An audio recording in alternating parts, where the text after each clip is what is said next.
Hey guys, so it's been about 2 months since I bought the Casita travel trailer for mold avoidance. I'm going to give you guys a little update, and I am going to share a very important lesson about mold avoidance that is absolutely just about the most important lesson you can possibly learn, which I also talk about in my podcast. If you guys are not listening to my podcast yet, you can do so by searching your favorite podcast app for mold avoidance with Brian Rosner, or just for mold avoidance, because there's no other podcast on mold avoidance. So anyway, I've been really pleased with the Casita. Sorry, there's some wind. I have taken this 10,000 miles in 6 weeks. 10,000 miles in 6 weeks. If you do the math, that's driving about 14 to 16 hours a day. I'm going to go inside to get out of the wind. I've been driving 14 to 16 hours a day, so I've gotten a lot of use out of it. It's a little bit messy. It's actually really messy, but it's just daily life living in the Casita. So I showed you guys a little tour of it last time, but it has worked out really, really well. And there's a lot to talk about with this RV for mold avoidance. Why is it good for mold avoidance? A lot of people in the mold avoidance community have used this with success, and so it's got a track record. We also just bought a ATC trailer. That's our custom trailer that we built a while ago, and then we just bought this ATC aluminum toy hauler that has no wood in it. I'll be making some more videos on that, but today I'm going to focus on the Casita, and there's really not a whole lot to say about this trailer. I'm seeing, how can I get my face in this shot? I've got my pink phone because it's my daughter's phone, because my iPhone, the video doesn't work anymore.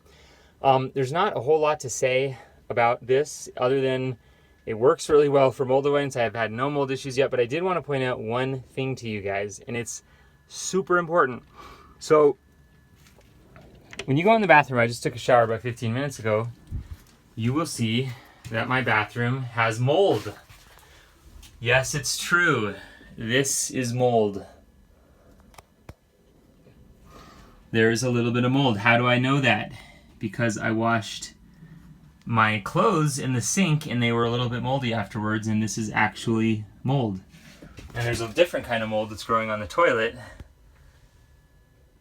that I'm going to clean off shortly. But the lesson that I want to teach you guys as mold avoiders, and this is so important, is that this is not bad mold. I do not react to this mold.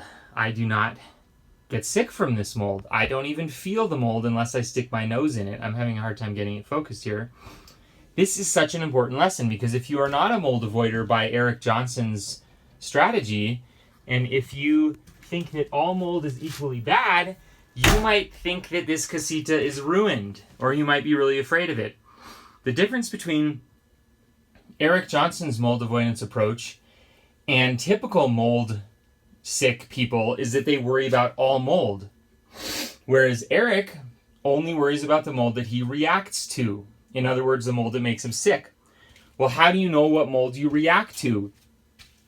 Well, you have to do mold avoidance and develop mold avoidance skills and get clear enough and get your health back, and then start to pay attention to your reactions and pay attention to what mold is making you sick. And this is a process, and it's called mold avoidance skills.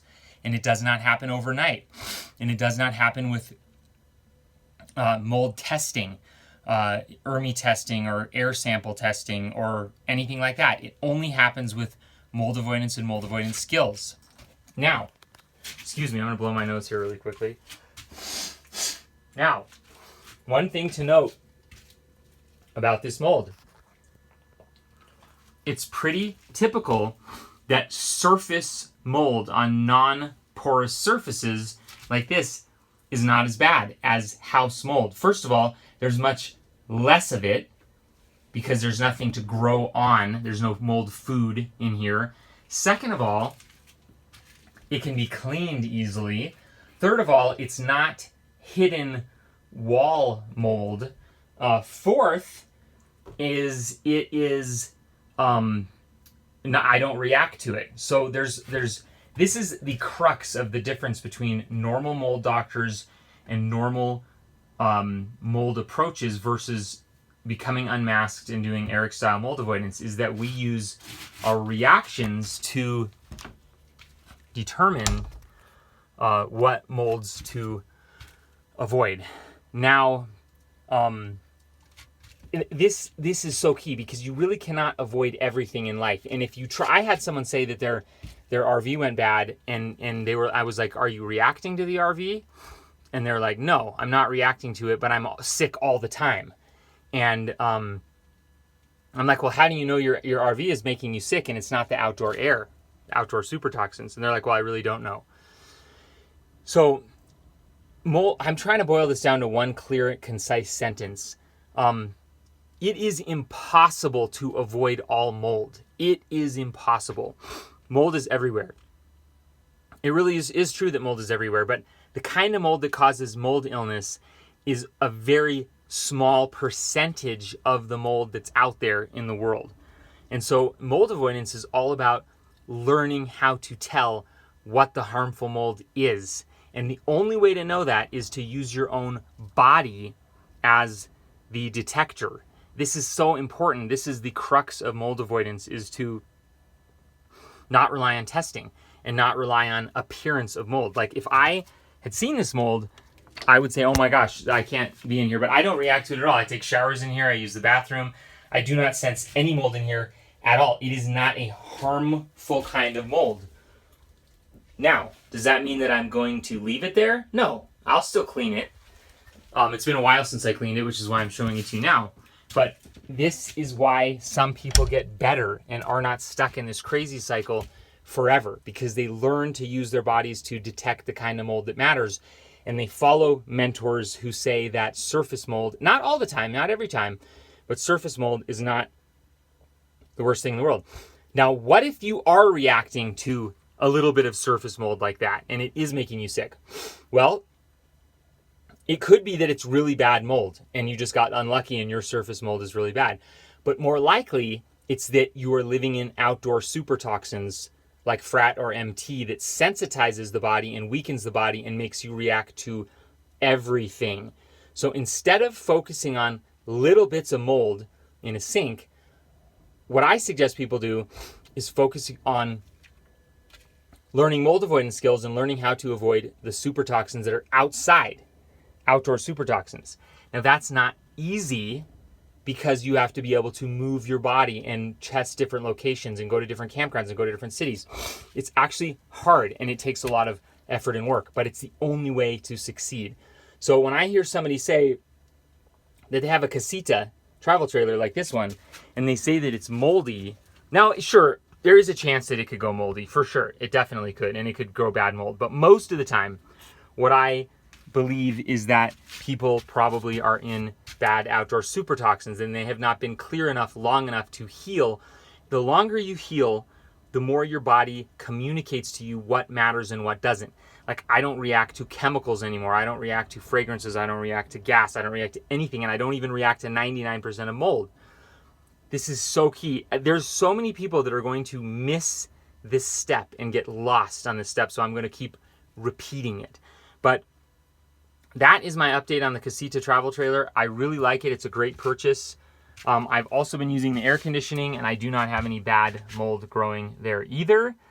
There's really not much to say. The only other thing to say about the Casita is that it is an RV, so there are challenges that come with owning an RV and doing mold avoidance, especially in the time of COVID.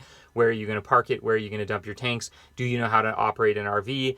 On my podcast, Mold Avoidance with Brian Rosner, I talk about some RV skills and stuff, but you do have to kind of learn how to use an RV. That's a whole different topic. But as far as mold avoidance goes, I still really like the Casita. I've done 10,000 miles with it now, which is an insane amount of mileage to do in 6 weeks.